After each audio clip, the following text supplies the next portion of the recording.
Hilliard. I got so much motherfucking design on right now. Baik, bismillahirrahmanirrahim. Assalamualaikum warahmatullahi wabarakatuh. Puji syukur kita panjatkan kehadirat Allah Subhanahu wa Ta'ala atas berkat rahmat dan karunia-Nya lah sehingga kita dapat sehat hingga saat ini. Dan tak lupa pula kita kirimkan salam dan salawat kepada junjungan kita Nabiullah Muhammad SAW, karena beliaulah yang telah membawa kita dari alam yang gelap gulita menuju alam yang terang benderang seperti sekarang ini. Baik, perkenalkan, nama saya Sri Devi Artika, NIM 2304007500087, kelas M239.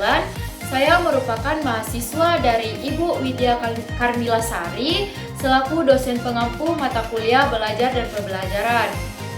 Baik, di video kali ini saya akan membandingkan dua model pembelajaran kooperatif, yakni metode Jigsaw dan metode STAT. Yang pertama yaitu model Jigsaw. Model Jigsaw adalah model belajar kooperatif yang menitik beratkan kepada kerja kelompok siswa dalam membentuk kelompok kecil. Tujuannya yaitu untuk melatih peserta didik agar terbiasa berdiskusi dan bertanggung jawab secara individu untuk membantu memahamkan tentang suatu materi pokok kepada teman sekelasnya. Adapun karakteristiknya yaitu yang pertama kelompok kecil, yang kedua belajar bersama dan pengalaman belajar. Adapun langkah-langkah dan kelebihan dan kekurangannya. Adapun langkah-langkahnya yaitu yang pertama, perkenalkan strategi dan topik yang akan dipelajari oleh siswa. Yang kedua, membentuk kelompok kecil yang terdiri dari 3-5 siswa dan berikan tugas yang berbeda-beda pada setiap siswa pada kelompok tersebut. Yang ketiga, siswa bergabung dengan siswa lain dari kelompok berbeda dengan tugas yang sama. Kemudian, siswa dengan tugas yang sama tersebut berdiskusi dan bertukar pikiran sehingga membentuk kelompok ahli. Yang keempat, setelah selesai berdiskusi dengan kelompok ahli, masing-masing siswa akan kembali kepada kelompok asalnya untuk membagi hasil diskusi mereka dengan kelompok ahli. Yang kelima, setiap kelompok yang sudah selesai saling berbagi pengetahuan masing-masing akan melakukan presentasi.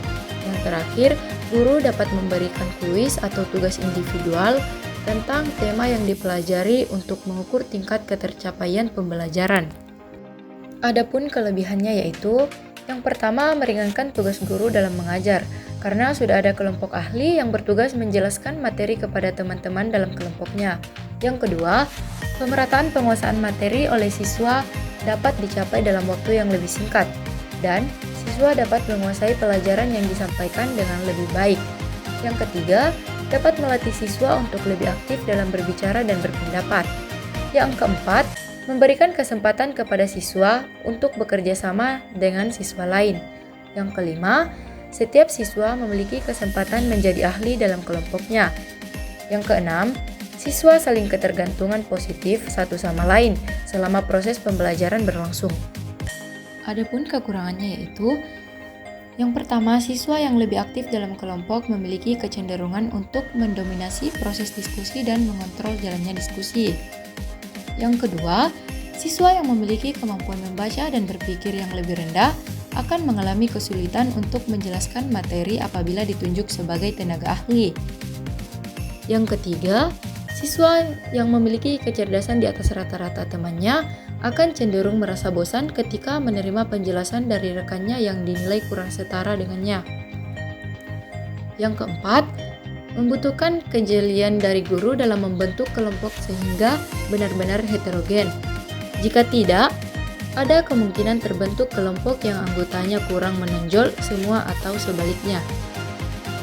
Yang kelima, penugasan anggota kelompok untuk menjadi tim ahli kadang tidak sesuai dengan kemampuan kompetensi yang harus dipelajari.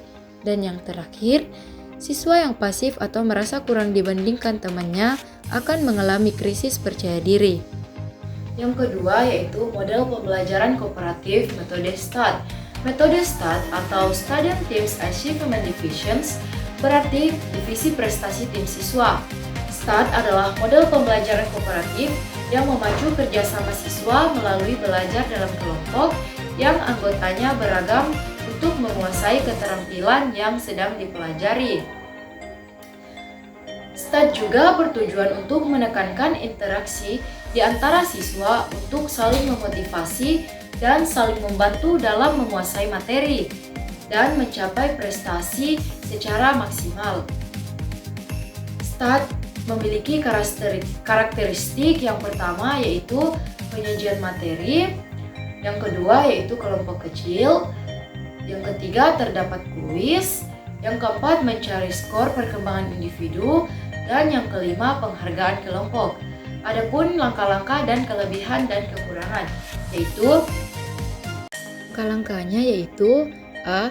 Menyampaikan tujuan pembelajaran, B. Menyajikan informasi perihal metode START, C.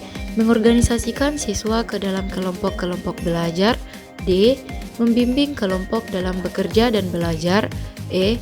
Evaluasi, F. Memberikan penghargaan terhadap masing-masing kelompok. Kelebihan A. Meningkatkan kepekaan kesetiakawanan sosial, B. Memungkinkan para siswa saling belajar mengenai sikap, keterampilan, informasi, perilaku sosial, dan pandangan-pandangan. C. Memudahkan siswa dalam melakukan penyesuaian sosial. D. Mengajarkan siswa untuk membangun komitmen dalam mengembangkan kelompoknya. E. Memacu kreativitas siswa dengan adanya kesempatan untuk bertukar ide dengan siswa lainnya. Adapun kekurangannya yaitu yang pertama, kontribusi dari siswa berprestasi rendah menjadi kurang. Yang kedua, siswa berprestasi tinggi akan mengarah pada kekecewaan karena peran anggota yang pandai lebih dominan.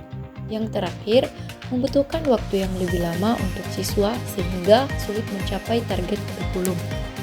Jadi, model pembelajaran yang baik diterapkan di sekolah dasar yaitu model pembelajaran Jigsaw. Karena Jigsaw lebih menekankan kolaborasi dan interaksi sosial antar siswa, serta dirancang untuk memastikan bahwa setiap siswa memahami pembelajaran agar dapat berbagi dan mengerjakan bagian materi kepada kelompok lain.